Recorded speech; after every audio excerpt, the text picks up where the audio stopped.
Hello, everyone. Welcome to the next book club episode of the More Magic podcast. I'm joined by Marianne. Thank you for Howdy, joining me today. everyone.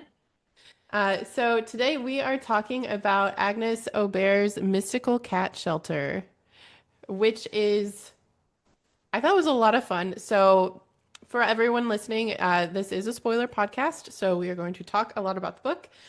For context, if you haven't read the book, I'll give a quick summary and then pause it. Come back after you read the book and listen to us talk about it so we don't ruin it for you. So this one is about Agnes, who she runs a cat shelter in Montreal in the 1920s, I believe was roughly the time period. Um, and she can't find a place because no one wants to rent to her and her cats. And then she ends up in a place that is owned by a magician and gets pulled into the conflict of the world. And she hates magic also. And there's a lot of cats, and we'll talk about all of the details. But I thought this was fun. Um, I really liked the cats, and I wanted to ask you because I know you have a dog. How do you feel about cats? All right. Ooh, controversial question. Should I give my politically correct answer or should I give my honest to God answer? I think the truth. Yeah. Okay. I'll be honest, I have always seen myself as a dog person. I had a cat. I loved her in high school. But I was also scared of her. Like I remember when I would go to bed, I would jump from like the furthest I could from the bed to the top of the bed because my cat would be under there to swipe at my ankles if and then if I wanted to go to sleep, she would right when I started to finally fall asleep, she would scratch my hair out. So Oh my gosh. I still loved her. I want to make it clear, but also I have to be honest, this was an abusive relationship. Okay? And she loved me too. I know she did because she would like meow at me and like she would follow me around. I really miss her. But my family has a new cat, and actually this cat's name is Dog. He's an orange tabby. He has Oh. never once scratched anyone, and in fact, is like the least stimulated cat, like easily stimulated cat you'll ever meet. Like you could pick him up, pet him, put your face in his belly, and he never attacks. So I think maybe cats have and it's kind of in the book too. Cats Mm-hmm. have a very, unlike dogs, I guess. I don't know if this is true, so people please back me up or completely disagree with me. I'm open-minded to this. But like I think cats' personalities are very diverse. Yeah. Um, I agree. Yeah. yeah. I was like actually writing my Substack post about the book earlier, and I said that exact thing because I was thinking about because sometimes I'd be like, well, I'm a dog person, but now like having two dogs and a cat and a toddler, I'm like, the dogs are so much work. Maybe I'm a cat person. He's just like my roommate. Like he just does his own thing. Like he killed a rat and then ate it, which like grossed me out, but he fed himself. And very And utilitarian. Like yeah. helps you. You don't have a rat infestation problem. Oh So no, yeah, he's gotten all of the rats, and some squirrels, and he tries to get birds, but we're like, well, maybe they're just like the old birds that can't fly. That's how I'm trying to rationalize it. But I was thinking about that in the book because we had a lot of cats growing up. Everyone in my family has cats and dogs, and um, I was trying to like match the personalities of the cats that I've known with the cats in the book. And I was like, none of them match because I think cats have just such unique personalities.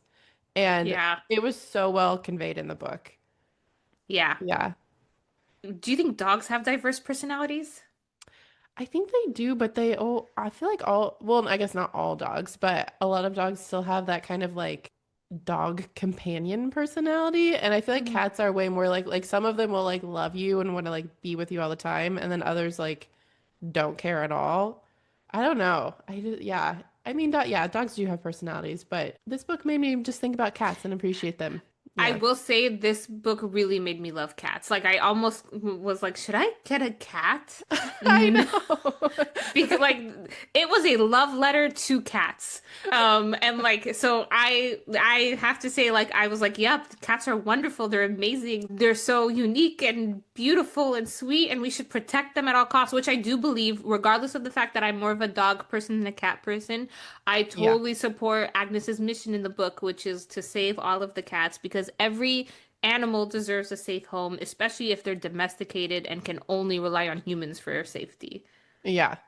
Yeah, it's funny because I've always wanted to like start some sort of animal sanctuary, and reading this book was kind of like living that life. Totally. And then I was like, I don't know if I could start it because it's like you really have to give like every second of every day. And I grew up on a farm, so like I had to get up and like feed like the ponies and the chickens and like all of that stuff, and I don't want to go back to it. So this was a good reminder that I don't know. I think I'm good with my two dogs and cat. I don't know if we can do anything else. That is so funny, Demi. I didn't know that you grew up on a farm because I grew up in Los Angeles. To me, a farm is like the paradise. It's like the land of milk and honey. It's like what in my mind when I retire, I'm gonna go to a farm. Like, Like cats and dogs. yeah, like all of my dog, like when my cat disappeared, it's because presumably she went to a farm. I will go to that same farm one day. Yeah, well, living on, I mean, I didn't say we lived on a farm, but then I have slowly learned that that's what it was because we had cows and chickens and That's a ducks. farm. From my perspective, you have a cow, that's a farm. One cow, even farm. There were a lot, so more than one. But yeah, so when our pets disappeared, like they were already on a farm, so yeah, Yeah. it was kind of intense. But anyway, we won't go down that route. So Speaking of like something else, kind of to your point, there's this vicarious element to it that's very quintessential of cozy fantasy, which is like a woman who runs her own cat shelter and it's so lovely and you want to live vicariously through it. But the yeah. world that she's living in is fascinating. Do you want to talk about the magic system and the world that she's in? Yeah. Well, first, I loved that it was in Montreal. I don't think I've ever read a book set in Montreal with or without magic. I don't know if you have. And I've never been there. So it was Well, like, that was also so fun. well, embarrassing for to admit, but I thought like I didn't realize that this book was in Canada. Uh, and I was so confused when she's like, it would take weeks to get to Paris. I was like, how big can France be? Like, Oh, it's because you thought it, because it felt like it was in France, right? yeah, I thought Yeah. she was like at the bottom tip of France or something like that, and that's why it would take weeks. I was like, weeks, maybe 2 weeks, like that. It's not a big country. Now, when you said Montreal, I was like, oh, yes, I forgot about the Yeah. Quebec province. Because it felt very much like France. Because I mean, they Yeah. talk about French and the pastries and like all of that stuff. And I was like, wow, I haven't been to that part of Canada. So it made me want to go. It's like, this feels very French. So, like, Yeah. yeah. And in the Audible, like the by the way, the voice actress did such a fantastic job, but she has such a French accent and she says everything with the French accent, so it feels Oh like my I'm in gosh. France. So it Oh, was but now I this wish also I explains listened to the audiobook now. Oh my it's gosh. beautiful. It's beautiful the way like the way she describes people's names that I'll try to copy maybe on this podcast. But this also explains why when the cold came in the beginning of the book, for those of you if you don't remember, like her half of her apartment was missing. And it Hmm. was like such a big deal. I was like, what, as a Californian, I'm like, it's not that big a deal. Just wear a few blankets. Now it makes sense because in Canada you It will was Canada. die. So it's actually a very like serious urgent threat that half of her like wall is missing and is exposed to the elements. Everything makes sense now. Yeah, well, and there was one part where she was talking about the snow and how like sometimes it went all the way up to the second story and people would like leave through the window. Or am I making that up? I swear she said that. Something like that. It was just Hmm. talking about like a lot of snow. I was like, wow. Yep, failed him. If that was there, I failed it. Like I did not catch that whatsoever. You I'm were just too like, yeah, focused on cold, the French cold. accent and Yeah.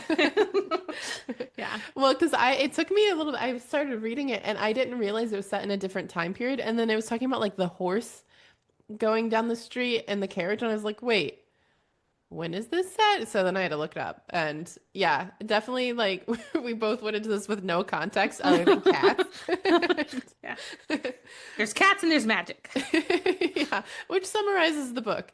And well, and snow, because there's a lot of snow in it too. But yeah, the magic was interesting because there was the Rivenwood, which is like the world where the magic comes from, and all Hmm. magicians supposedly came from there at one point or are descended from people who came from there.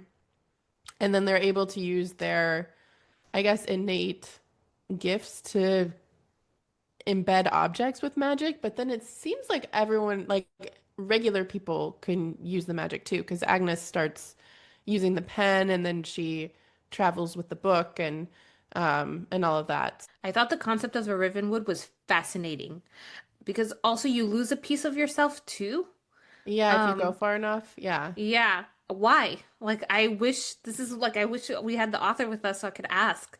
Because it's Yeah. just that and what happened to that world and how did they get from that world to this world and just so many questions. So I thought that was a really fascinating world building aspect for such Hmm. a cozy story.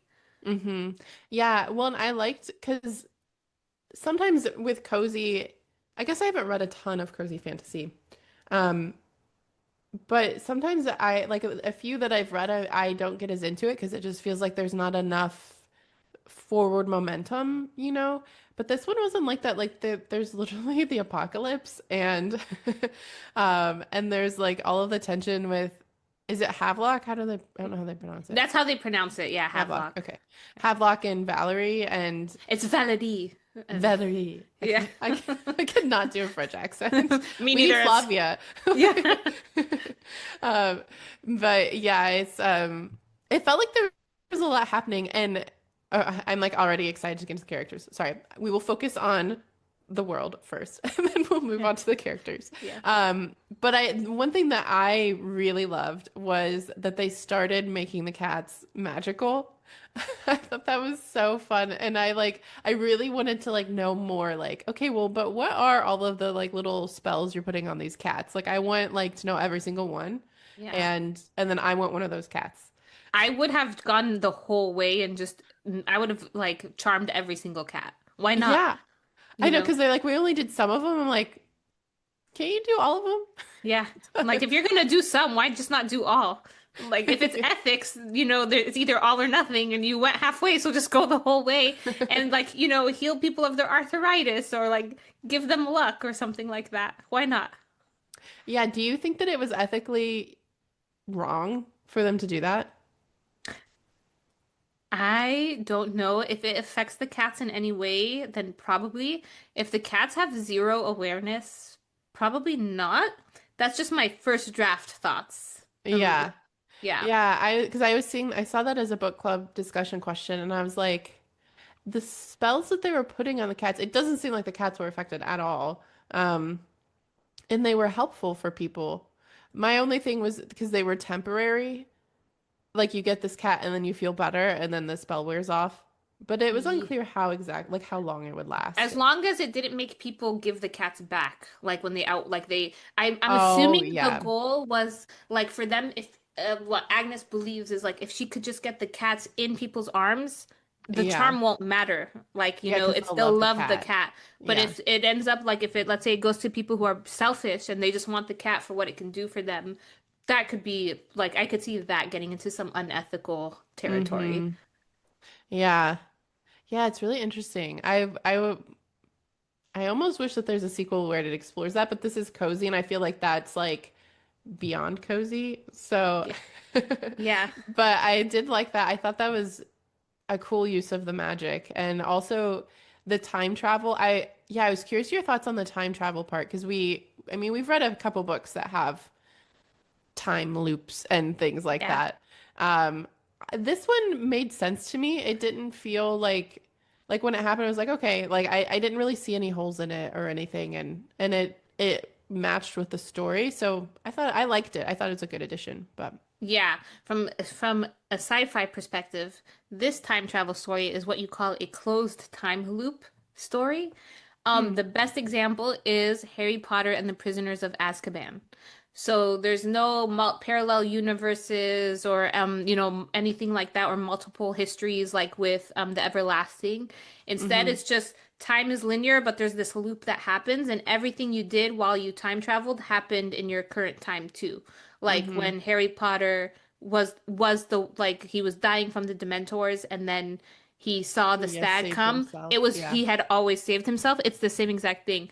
Agnes had always been the one to steal the lantern, and she just didn't know it yet. And so like the story continues. And I like this because it is a very clean type of time travel. I don't know Mm-hmm. how realistic it is, like from a scientist who studies quantum physics, but from a purely like story-driven perspective, makes sense to me. I like it. I like it too. Well, and I like that it had it.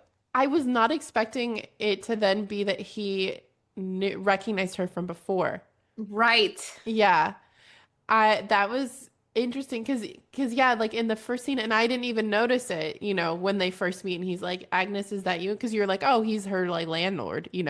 And then it's no, like he remembers her. I thought that I loved that she brought that back, and yeah, Yeah. I There really was a lot of liked that. foreshadowing too, because he was like, I don't think I have the book. And she's like, Oh "What do you yeah. mean you don't think you have the book?" And it's because he realized if Agnes time traveled, he probably did have the book.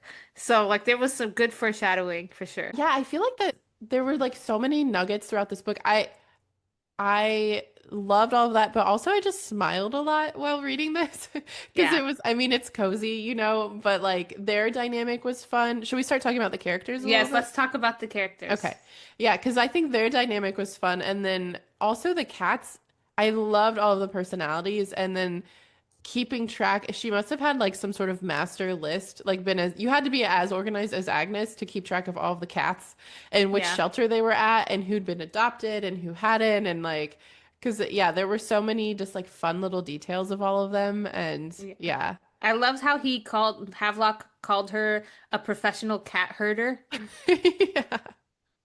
Because like isn't that like a almost like an insult like trying to herd cats but she Yeah. did it. So I thought that was really it's like half insult half extreme like compliment to say that you can herd cats. So I thought it was Yeah. like the best thing ever. Well, it's literally her job. Like most of her job is just like going around and keeping them all like contained and like up to date on everything. And I love how she had her like master plans of like, oh, well, once we like get money, like then we'll like go to like the feral colonies and like neuter and spay like some of the like the biggest breeders basically and like really try to like help the cat population and Yeah. um I will yeah, it's say, interesting because a lot of people in the beginning were kind of talking about the cats like they were like vermin. Like multiple people said that. yeah, she I think turned it around, and I have to say Agnes as a character was my favorite. Um, Yeah. she's like the perfect woman to me. Like, let me explain. First of all, she's the kind of person that I adore, which is like someone with such a big, big, big heart that she not only sees the good in all humans, even when maybe she shouldn't. Like, she's that kind of person, which I just find so endearing. But her love extends even to like the quote unquote vermin of the city. And then her love Yeah. is so strong that people start to not see cats as vermin. And like they like she and on top of that, she's also a sharp businesswoman. Like what's like tell me about the perfect package. Like I I'm here for it. I'll read a whole series with Agnes. And then on the other side of that, like her Robert, her husband, Hmm. was it spelled Robert in the book? It was. I was like, who's Robert? Yeah, Yeah, it's Robert. I had a feeling it was Robert, Robert, whatever. I something along those lines. He broke my heart. Like it broke my heart because their relationship is so beautiful. He struck me as someone who also had a big heart like her, and they're Yeah. just two people who have big hearts taking care of cats, and it was just so like, man, what like like even though it's cozy fantasy, there was like this element of extreme heaviness with like the really Hmm. where she had come from and what she had to endure. Hmm. Yeah, the part where she's back in time and sees him again, I was like not prepared for that. And it was almost cruel to have her run into him. Like I Yeah. think it was good and it was like healing for her, but it was also like the author, I'm like, why did you make her do that? Because that would be so, I don't think I would not be able to like move on. Like, I don't know. No.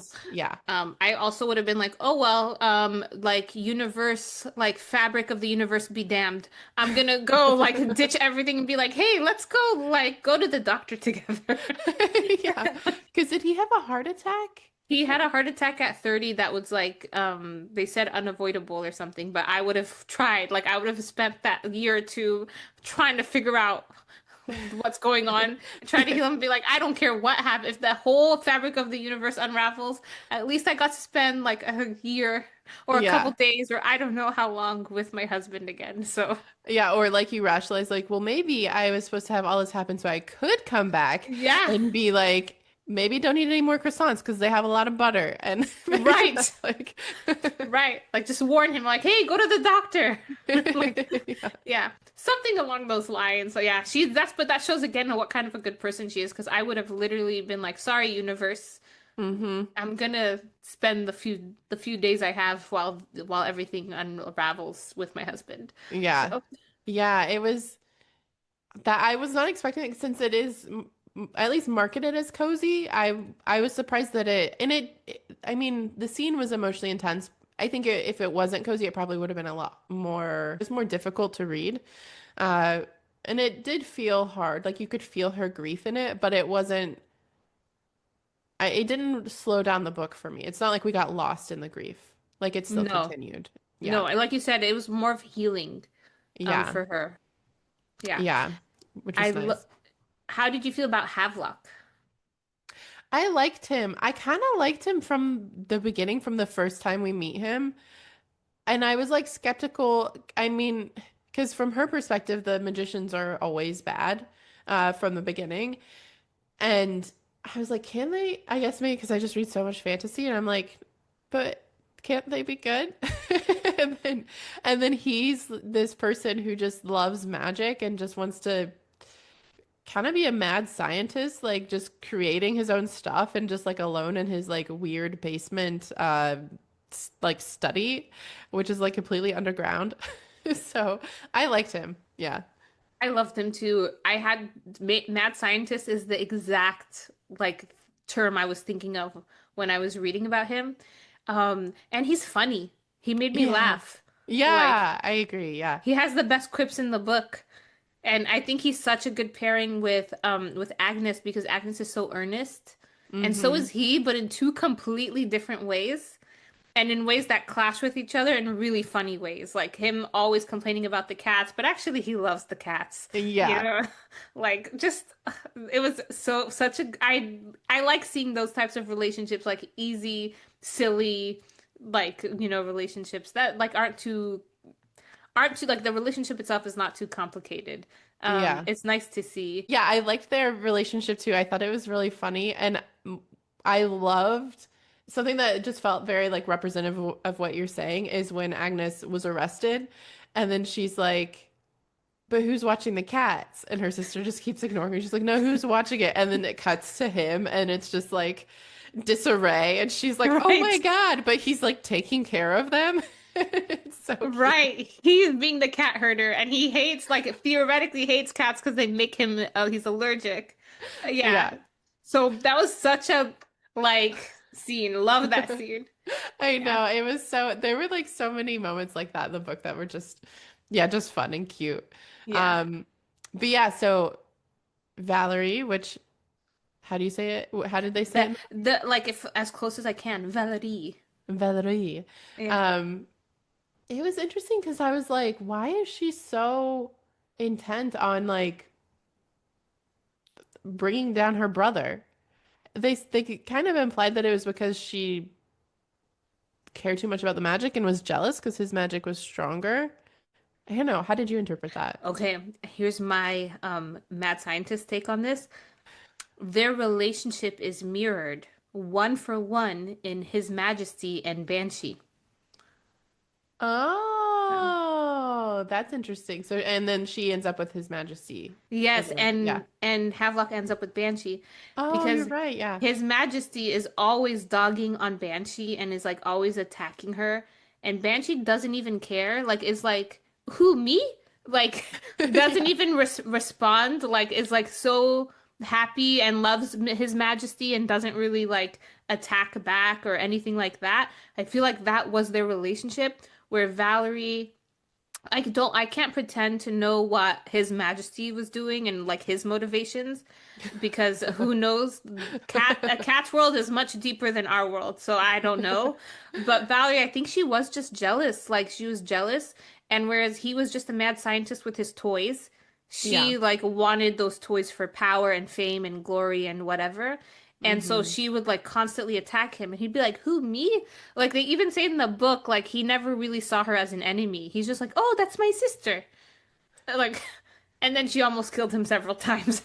And he's just like, "Oh, but I love her." And so, and like, yeah, so I thought that was like I thought that was really interesting. Like the relationship between the cats was really similar to the Mm. relationship of their future parents.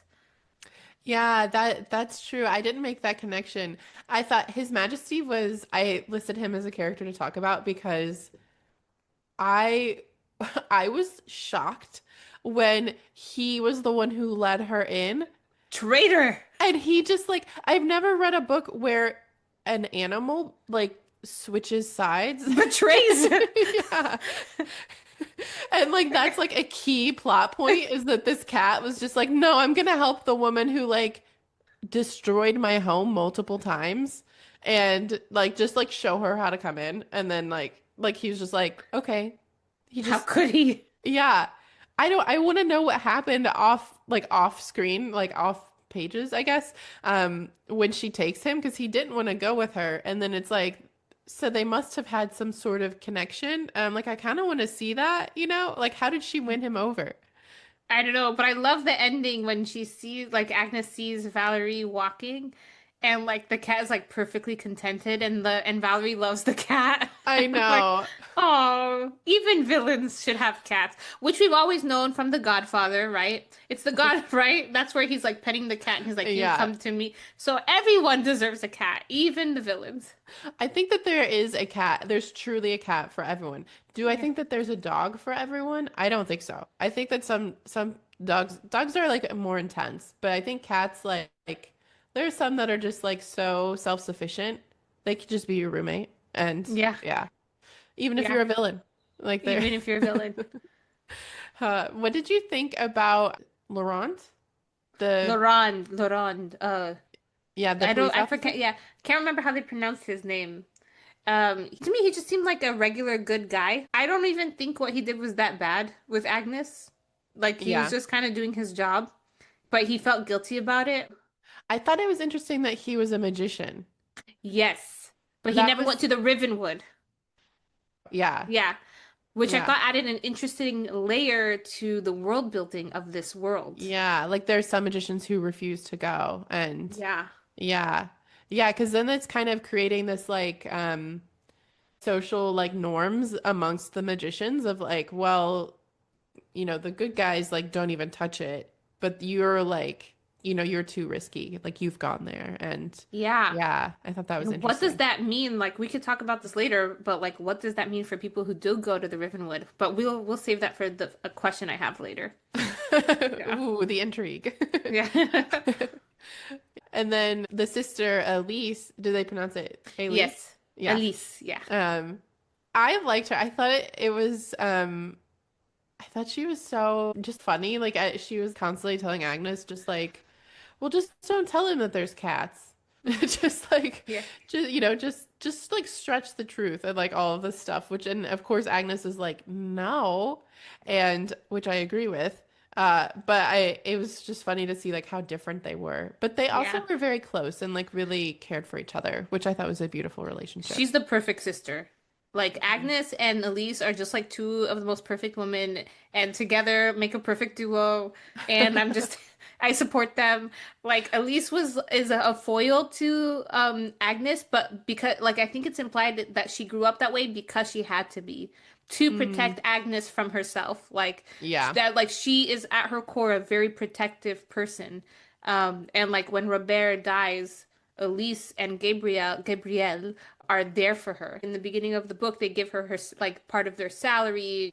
they basically take care of her, and that's what family is for. Like that is family. That is what they Hmm. do. Is like they take care. And also Elise really rolls with the punches, which I appreciated. Yeah. Yeah, like I she's love like, her with "Oh, Havelock too. yeah, She is like, yeah. the Witch King. It lives under my sister's apartment." Yeah. I feel like the characters in this were they were all good, including the cats, who all had Yeah, I loved very, all of yeah. them. Speaking of the cats, should we talk about the themes of the book? Yes. Let's do it. So we kind of already talked about this, but I feel like a big theme was that, yeah, there's a cat for everyone, and but also like expanding that. I think that there's goodness and like a loving side to everyone, which we see in Valerie. Like she was like, I don't want to say coddling, like what's the word, but like really, Yeah, there with His like Majesty at the end. nurturing. Like she was Yeah, like, exactly. yeah. Yeah, like nurturing him, and I thought that was really beautiful. Yeah. I think it was also like that is such a core central theme of the book, and I think it's heavily mirrored in Agnes's personality and perspective of the world. And in Hmm. fact, her perspective on the world is challenged by several people, including Havelock and her sister Elise. But Hmm. it's kind of like her perspective wins out in the end because Valerie, when the Rivenwood, and this again adds an interesting layer to the world building. But it seems like when the Rivenwood gets taken out of her, and like she loses her ability to do magic, it Hmm. seems like she feels guilty for the way she treated her brother, and she like seems to really love his majesty. And Hmm. so, I think like there's goodness in everyone. Like there's always something worth redeeming, and I, by the way, again, I just want to say that's what I really loved about Agnes is that she didn't hate anyone, even people that like she should have hated. Even Laurent, when at first she was mad at him and she's like, I want revenge. And then the next day she's like, you know what? He was just doing his job. Like I know she, her sister was like, no. yeah, like she's just so, like if everyone in the world was like her, where everyone saw the good in everyone and like there would be no war. Like there would be no. She's like the opposite of all of the characters we've been reading, Demi. Like All the power hungry and like, yes. yeah. She is literally like literally the opposite. Like everybody we've been reading are people who are so obsessed with power that they will destroy the world for it. Whereas Agnes actually had an inheritance. So she had some level of power, not like, magic or anything or like crazy levels of power, but she could have done something that could have like use it to start a bit like a she did use it to start a business, but use it to start a profitable business or anything like that. And instead she used it to save little helpless creatures off the streets. And so bad things happen to her, like she loses her husband, but her insistence on being good and seeing the good, eventually people start to see the good in her and they start to see the good in Havelock too. I Like know. Yeah. there's this saying that I really love from this Russian saint. His name is Saint Seraphim of Sarov. And the saying is, if you gain inner peace, 1,000 around you will gain inner peace too. Oh, I And love that. I think she's like, I feel like she's such a good example of that. Like she was so good that her goodness came out of her and like helped other people be good too. Like we need that. We need that in this world. Yeah, I think it's like it's such a perfect message, and that kind of aligns with another theme that I saw, which is um it feels like prejudice was kind of part of this. Like there's prejudice to the magicians and also just like listening to the rumors and kind of the like making judgments before you know someone and not recognizing that everyone can be individuals and different because she sees all of the cats as very they all have unique needs and unique personalities and they need a family to support that. They need to be matched. And then we see that with Havelock, where a lot of people hate the magicians and she hates the magicians. She did have some bias that she hadn't recognized. And then Yeah. through this, she learns like, hey, Havelock's like, he just wants to do magic. Like he's not even trying to put it out into the world. He just wants to create an experiment. And his sister's doing this. So not all magicians are evil. Yeah. Yeah. Also, not to add to that and not to add more about how much I love Agnes, but I really liked how quickly her mind changed. Like Yeah. some people, when they have prejudice, like they might have to meet 1,000 of the people that they hate before they're like, maybe not all of them are bad. Like Yeah. You know, whereas she like immediately like she like was prejudiced against magicians because in her mind magicians were this abstract concept that just want to destroy. All she needed to was meet one human being, see the humanity in them being like and was like, "Oh, like magicians are diverse just like the rest of us. They just have these destructive powers because of their innate power that they have, but they're not Hmm. necessarily like evil because they're magicians." Yeah. And I love it because as she learned that, like you said, the rest of the community learned it too. She went through this, and then people were supporting the shelter because the head of the newspaper, I don't remember his name, because Roger. yeah, he got the cat, and then he's like, spreading all this stuff, and everyone's rallying around them, and it's like they all were able to learn together, and I thought it was a really great example of community and how supportive and I mean, honestly, essential like small businesses are like, because this is, I mean, it's a nonprofit, but it is a small business and it's making this impact on the community. And yeah, people are rallying around it. I really loved it. I thought that was beautiful.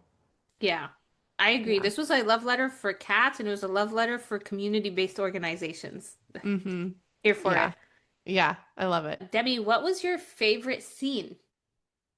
My favorite one, I wrote down when she goes to Paris, but I kind of think it might be when she comes back in Havelock's, the one we talked about earlier, when he's taking care of the cats. And she's just like, "What are you doing?" And it's chaos. I thought that was really funny. But I really love the moment when he turned the attic into, a chance to go to Paris and then she's able to go. Because it showed that he was listening to her and he was using his magic for good and to support someone, and someone's taking care of her when she's spent her whole life, or at least the life of the book, taking care of everyone else. I loved it. I thought that was a perfect ending. Yeah. I just want to say there was like a lot of magic in this book that I would love in real life. Like Yes. let's say I go through my garage door and I'm in London. That would just be really nice. And then let's say I go through the attic and now I'm in Paris. Like just save me so much money and I could just go back to my bed at the end of the day. Would love that. Yeah. Also, the eclair that shows up at midnight. Would I love that. know. I was like, how do I get like a magical like stove or fireplace? I don't remember what it was, where pastries just arrive at midnight every night, Yeah. good ones, and I they're would not always get the same. They're different. I would guaranteed get diabetes, but it's a small price to pay for a magical pastry that shows up in my oven every night at 12.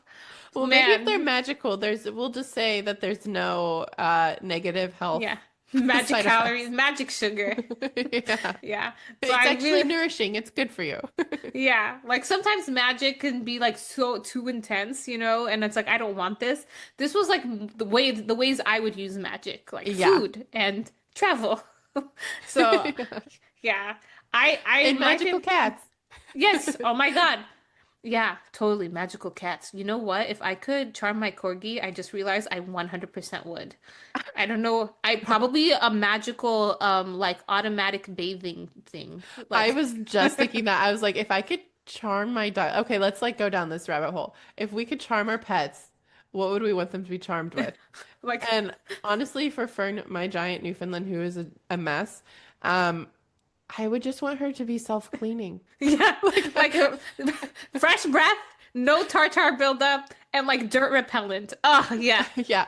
But also she sheds a lot and it's like it's everywhere. So I'm like, if you could be magical and just not shed, or like it just magically ends up in the trash or like Yes. outside. I add that to my list too. Yeah, I add that to my list too. Other than that, I think my dog is magic, so I don't really need her to do anything else. But if she could just not be so smelly and so, yeah, so sheddy, that would be, yeah. But God doesn't give it two hands, so Well, I guess if we can ever access the Rivenwood, we'll see if one of us wants to give up part of ourselves to make our dogs self-cleaning. yeah, yeah. Uh, But yeah, what was your favorite scene? for me, probably Agnes seeing Robert. It was Oh, just really? so, yeah, Yeah. like it was such a deep moment and like made me really think like what would I do and like how Yeah. many people, how many of us who have lost loved ones say like we would spend 10 lifetimes just to spend one day with the person we lost. And Mm-hmm. so it's really heartbreaking.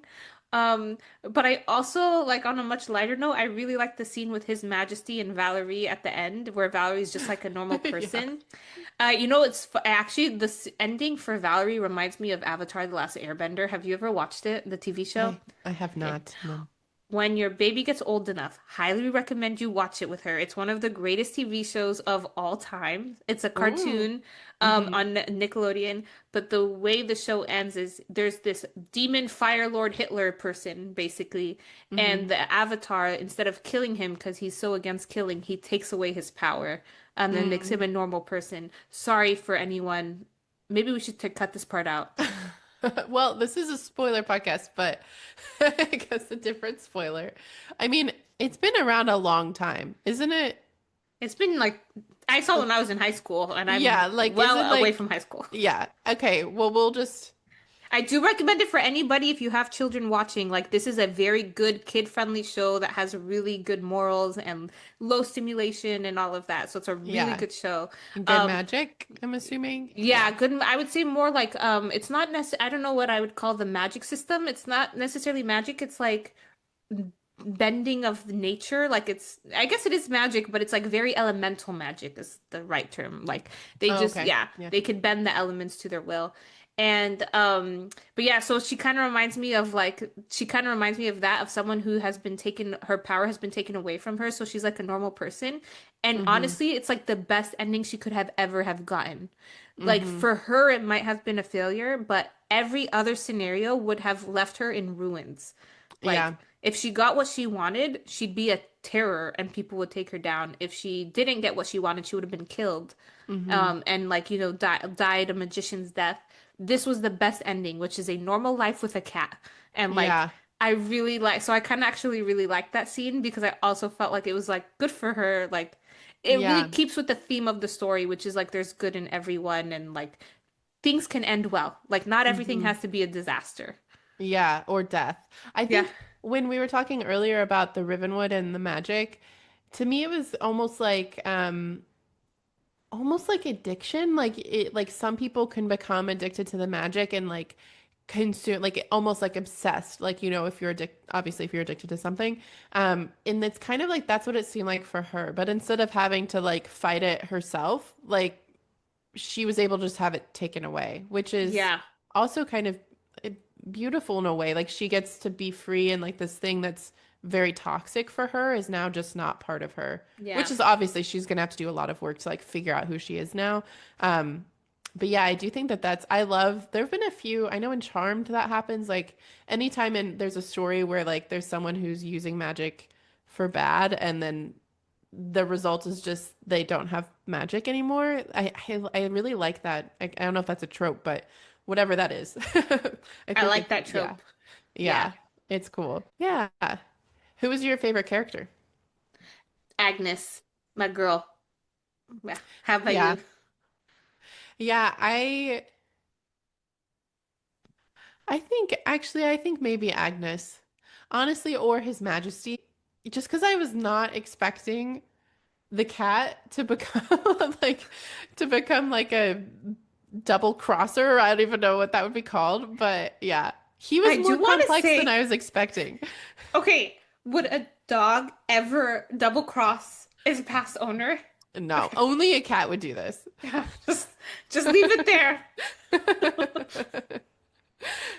Although, I mean, my dog might if there was a tree involved. Yeah. So, You know what? Yep, my dog. I always say if there was like a murderer, my dog would let him in and then like show my like the murderer where all the goods are, which would be like my dog's bag of toys. So like so yeah, like but never on purpose. My dog would never betray me on purpose, just out of pure innocence. Is can you say the same for His Majesty? I think his definitely was more strategic. Yeah, Yeah. he seemed like he had like at least the way that I was reading it. He seemed like he had some like plotting that he was doing and yeah, the way he was treating the other cats. Yeah. he was an interesting character, which I was not expecting. And Yeah. I think I wrote that down. Oh yeah, I did. That was my favorite line also was when she describes how she got him. Like I think he came and was staying on the porch or something. He like wouldn't go away. And then she said, although his entrance into my life has been more akin to a hostile takeover. And I just thought that was so funny.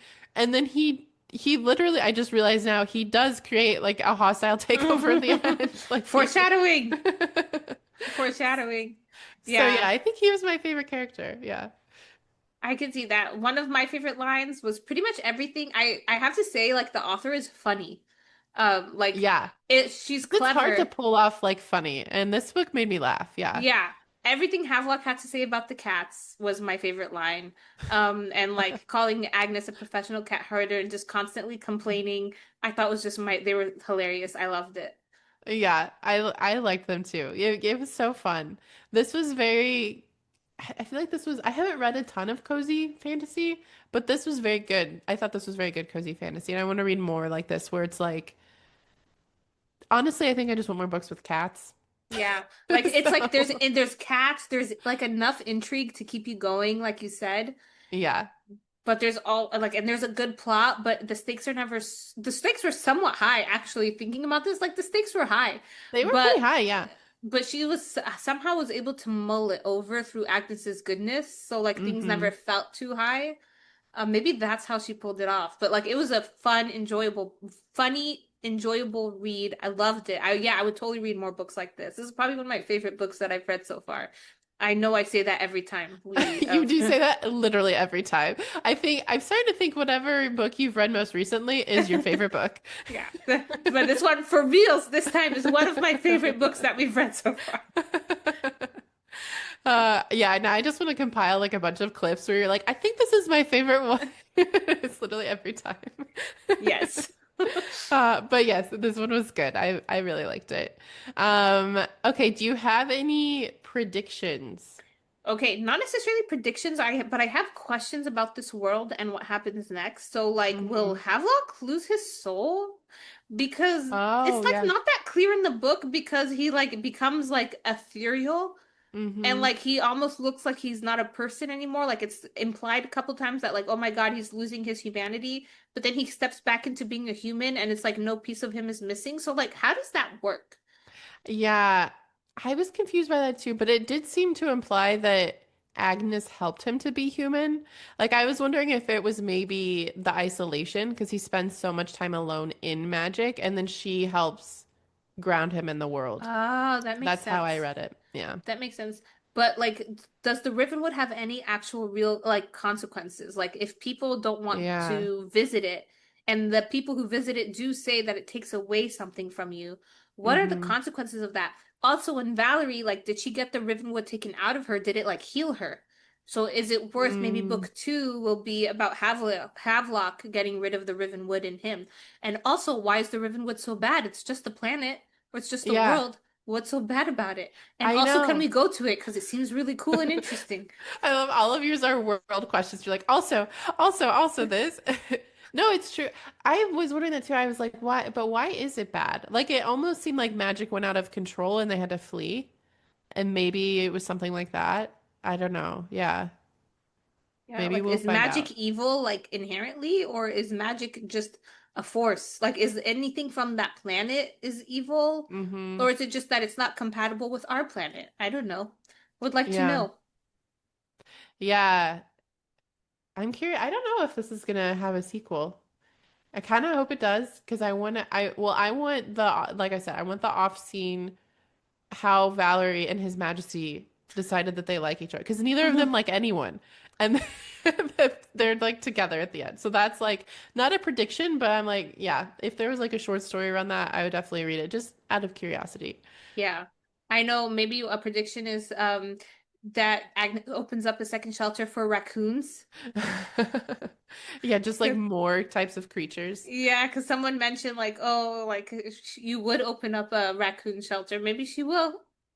Maybe she will. Who knows? Like a raccoon rehabilitation shelter or something. Like maybe she starts expand. Like once she fixes the feral cat population and she neuters all of them and she fixes cat homelessness, she'll like expand to other animals and like, Hmm. yeah, Well, it's Canada, so I'm like, would it be a very, what's like a very Canadian animal?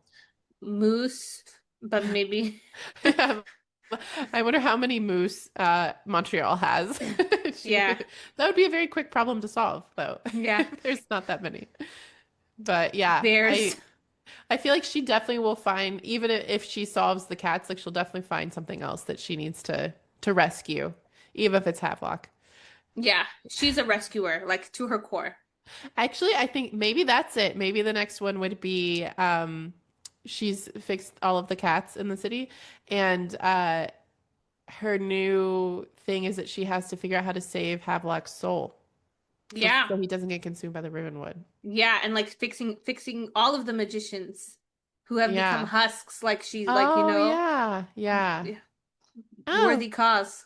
well, there we go, Heather Fawcett. If you Yeah, you're if you need welcome. an inspiration. Yeah. Uh, well, do you have any final thoughts on this one? Okay, I just realized we're thinking about Moose. We never thought about her expanding her shelter to dogs. Oh my gosh, we completely skipped over We went that. from cats to raccoons to To moose. moose, never dogs. Yeah. That's funny. Was there even a dog in the book? No, I think we know what Heather Fawcett, like where she lies in the dog cat Yeah. debate. I think it's pretty clear. Yeah, because it could have been an animal shelter, but it was a Yeah. cat shelter. Yeah. Yeah. And not a single dog? No dog representation? Yeah, this was fun. I'm going to recommend this to everyone in my life who likes cats, even if Yeah. don't read or like fantasy. I'm like, I think you need to read this book. Yeah. Yeah, definitely. It's a great book to, and again, I really recommend the Audible because it was Yeah. very I wish I immersive. knew it was like a French accent. Yeah. That sounds so fun. Yeah. Maybe I'll listen to it. I say that every time we do a podcast, so where I'm like, oh, maybe I'll go listen to it now, as if I have time to just immediately reread every single book. If only. Well, thank you so much for talking about this with me and yeah, for reading the book and sharing your thoughts on magical enchantments for pets. Maybe we'll see. Maybe they'll happen someday. We'll all have self-cleaning dogs. Amen. I dream of that world.